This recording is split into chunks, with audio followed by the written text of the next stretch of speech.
Tyrese Haliburton has been playing really, really good basketball for a while now, and it's not something that I have specifically talked about on this channel. And look, I want to apologize. I made a video earlier this year basically talking about how bad he'd been, which to be fair, he had been really bad. And kind of talking about, was the guy a little bit of a fraud? Like, he had been so good to start last season for the Pacers, and then post really in-season tournament in 23-24 for about almost a year, he really struggled in a lot of ways. He barely played at the Olympics. Not that that was really his fault, but when he did, he wasn't particularly good. He started the season terribly for Indiana. He wasn't good last year down the stretch for Indiana, in all honesty, or really wasn't that good anyway, despite their run to the conference finals. And it was like, is this just the player he is now? He's going to be a 17.8 assist guy on bad efficiency. Like, that's not a real high level contributing point guard. Tyrese Haliburton, the last 2 months or so, has absolutely proved me wrong. He has been playing elite high-level basketball, and that is contributing to an elite high-level team in the Indiana Pacers as of late. A really impressive win tonight against the Rockets. Now, the Rockets are kind of reeling in their own right. They've only won 5 of their last 15. They have not played all that well. Fred VanVleet not being healthy seems like an issue for them. They kind of need him as a facilitator, it seems like. Jalen Green, I just don't believe in him. As much as it sounds rude to say, I have a hard time believing in him as a player. Şengün is very good, but as a whole, this team has struggled a lot as of late. And I mean, Tyrese Haliburton has another masterful game tonight. 9 of 16, 5 of 8 from 3, elite level efficiency to score 28 points, 15 assists, only 2 turnovers. His assist to turnover stuff is some of the most impressive numbers you will really see in basketball. His just game sense and feel and passing and decision making is so elite, and it makes everybody around him better. It just does. It's been a huge reason as to why Thomas Bryant has been as good as he has been this season. It's been a big part of making Obi Toppin a real contributor at a consistent level. Like, there's a lot of positives to look at for this Indiana Pacers team right now. And realistically, look, they were 16 and 18. Since being 16 and 18, they are 19 and 7 in their last 26 games. That's really impressive. That's extremely impressive. That is impressive. It just is. And when you look at the standings, they're tied for the 4 seed now. They're a game up on the Pistons. They're tied with the Bucks. And they're 4.5 games back of the Knicks. Now, that doesn't seem like an overcomable deficit, and it's probably not. But it also isn't completely out of the realm of possibility. The Knicks have been struggling a bit more as of late, haven't been super consistent, and really don't seem like they play very good against good teams.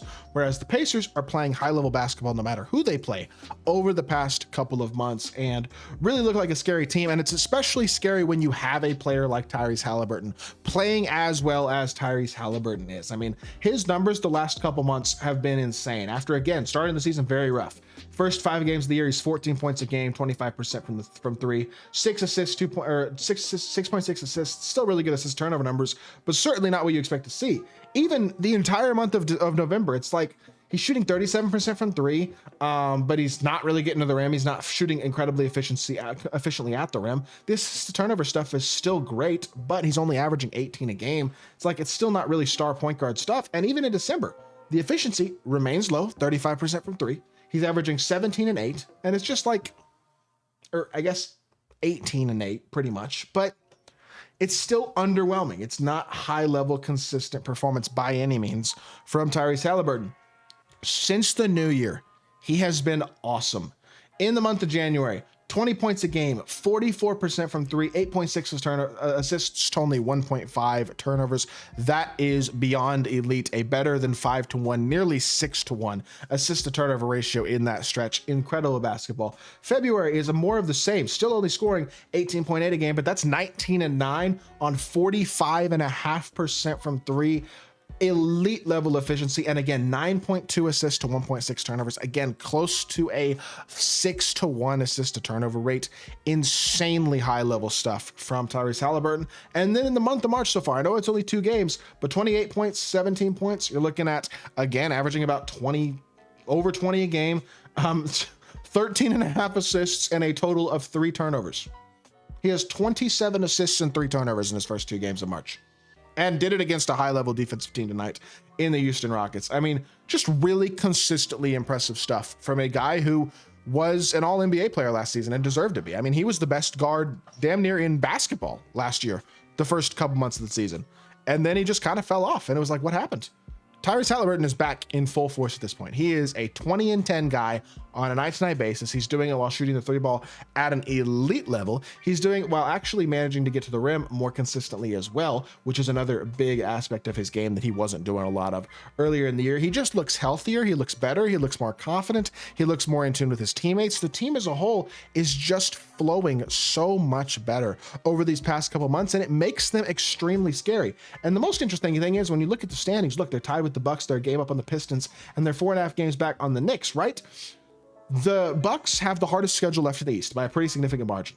The Pistons have the second hardest schedule left in the East, and the Knicks have the fourth, tied for third actually, hardest schedule left in basketball. The Pacers only have the seventh hardest schedule, the eighth hardest schedule left in the East, and the only teams below them are all bad teams. Realistically, they have a much easier road for the rest of the regular season than all of the teams around them do, and it gives them an opportunity with how well they've been playing as of late to continue to keep up this hot streak. Now, they got some tough games left. Don't get it twisted. 2 against Cleveland, 1 against Oklahoma City, 1 against the Lakers, 1 against Denver. Like, those are tough games, but they got 2 games against Milwaukee. Those are going to be huge opportunities to secure seeding. 2 games against the Timberwolves. I mean, those are winnable games. And then a lot of easier games as well. Multiple games against the Wizards, the Nets, game against Sixers, Bulls, Hornets, Jazz. Like, easy games, a lot of them left in the season. They have an opportunity here to go continue this hot streak, and if they can continue to win almost 3-1 games for the rest of the year, that would put them, look, they're 35-25, they got 22 left. Let's say they win, 16-6. That seems pretty realistic with how they've been playing as of late. 16-6 would put them at 51-31. 51-31 would give them a chance at the 3 seed. I'm not saying they would get the 3 seed, but I think it would at least make things interesting with the Knicks struggles as of late and the Knicks having a harder schedule. It would certainly secure the 4 seed. They have a big opportunity here over the next month and a half or so as we close off the regular season. And look, in the Eastern Conference, it is absolutely still Cleveland, Boston, and everybody else. There's no doubt about that. But they feel like a team that could make a run. Never say never, right? Their offense could give Cleveland's defense problems. Defensively, with Andrew Nembhard, Aaron Nesmith healthy, they're much better, much more competitive. They have real big man depth with Thomas Bryant having been as good as he's been in Indiana. Pascal Siakam having the best efficiency-wise season of his career shooting the ball. And Tyrese Haliburton playing like a superstar. This is the makeup of an elite level offensive team that is good enough defensively and deep enough all the way around to compete against top tier teams. I'm not sitting here saying they're going to win multiple rounds. I'm sitting here saying they could absolutely win a round. At this point, I wouldn't be surprised if they won a round. And I think they've got a serious chance to at least be competitive, even against a top tier team in the East. I'm not saying they're beating them, but they were competitive against the Celtics last year. And even though they lost that series in 5, those were close competitive games. Honestly, Rick Carlisle kind of threw them in a lot of ways in those games. If y'all remember that series, which you may not, but go back and look at it. As a whole, it's just, hey, the Pacers are good. They're consistent. Tyrese Haliburton's playing great, and they deserve a lot of credit for how well they've played over the past couple months. And I just wanted to give them, and specifically give Tyrese Haliburton, a ton of credit in this video. So I hope y'all did enjoy the video. If you did, make sure you hit that like button, leave a comment, and subscribe. I'll be back with more NBA content very, very soon, and I appreciate y'all. Peace.